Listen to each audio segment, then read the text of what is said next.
What's the deal, y'all? This your man King Eric, the Media Assassin, coming at y'all with another video. So I want to talk about some wrestling content here, and I want to talk about Raven. Now, Raven has a documentary he's working on, and hopefully that's going to be released soon. Now, I'm hoping that it could be finished, because as of late, Raven looked like he's been in rough shape. He said that he's been suffering from an early case of Parkinson's, and that's possibly due to the wear and tear of the business over the years. So I'm hoping that they could get this thing worked on, and we get to see what contributions that Raven brought to the game.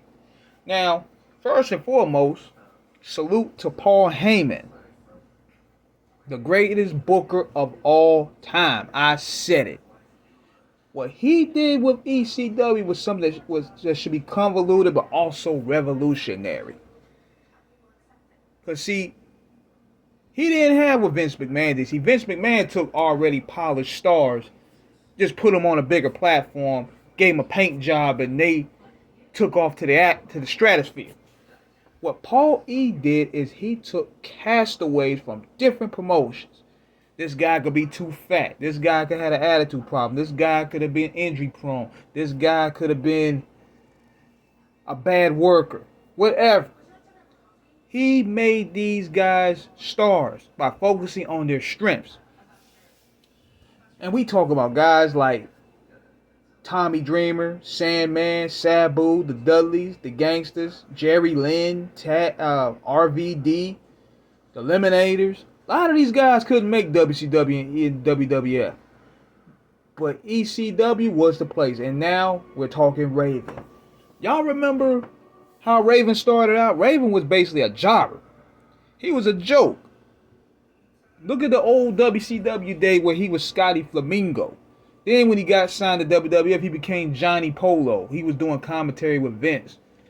And by that time, though, after he left the WWF in 94, I believe, society by that time was changing. 1993 to 96, we was changing to a more darker route. That was due to the popularity of gangster rap. And on the rock and roll side, the grunge era. The grunge era was a part of that takeover. And ECW built its culture off of that. It built its promotion off of that, being counterculture, so to speak. So what they needed, though, they needed someone to be a prototype of this, and this is where Raven was born. What's crazy was this transformation that he did within 2 years. He got bulkier. His ring work got better. He started dressing more like the grunge acts, Nirvana. We talk about ripped jeans, flannels.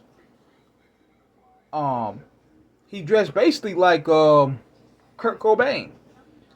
He had Come Out and Play as a theme. He used the Crow movie as a part of the inspiration. All this was an archetype for the Raven character. Then you looked at his promos. His promos were chilling, poetic, disturbing, and give you a fair sense of even you feeling sorry for him. Because you could tell there was some abuse there with that character. That is probably what he really was living. We might have to find that out when we watch his documentary. Then he got involved with Tommy Dreamer, and they had a 3-year feud. And what's crazy about this feud was he lost 3 straight years to Raven. This dude caught L's from Raven for 3 straight years, and yet remained popular as one of the most popular guys ever. But what was dope about this feud is the feud brought so many different characters to the mix. And the brawls, it weren't the best wrestling matches, but damn it, the brawls and the story itself was captivating to me. And there were so many layers to that Raven character. Who could forget the Sandman feud? That was my favorite one, where he brainwashed his wife, took the man's belt, son. Just disrespectful. Took the man's belt, took his son, took his wife. That was always violation. Even had the Sandman in tears, bro.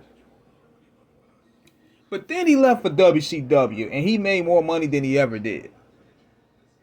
So, now looking at it from a grown man standpoint, I get it.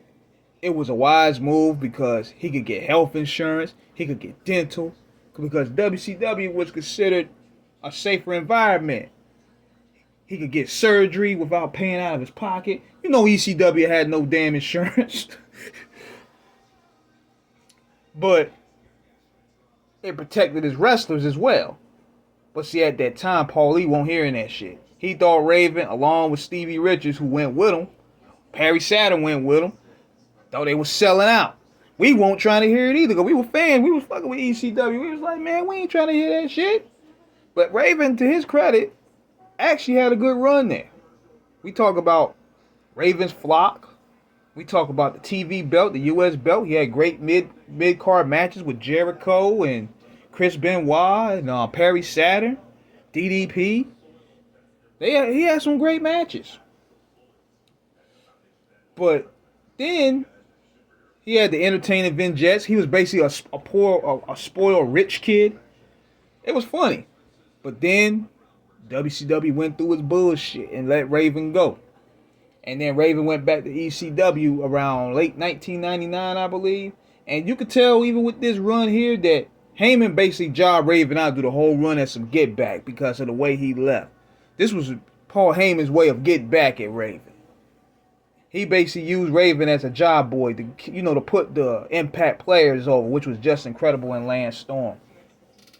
So then he goes to WWE and his stock just plummeted there, man. Like, they didn't know what to do with the guy, even though they could have just had him do that. But he probably rubbed some people the wrong way backstage just based off his personality. The Stone Cold promo just basically buried him, man. He basically buried him. That promo buried a lot of ECW altogether, for real. Like, the one where he had them doing marching orders for him and they whooped Taz's ass. That was basically a burial, even though it was a funny one. So, later on, he would go to TNA. He would go to Ring of Honor. He would be doing small promotions since then. But Buddy has a mind for the business that needs to be appreciated, man. Raven brought a lot to the dance in terms of look, in terms of angles. Him, Scott Hall, Scott Hall, rest in peace. Their minds for the business is very underrated, man. And Raven, hopefully when this documentary come out, he gets his proper due. So, let me know what you guys think about this video, man. Subscribe, hit the like button. Peace.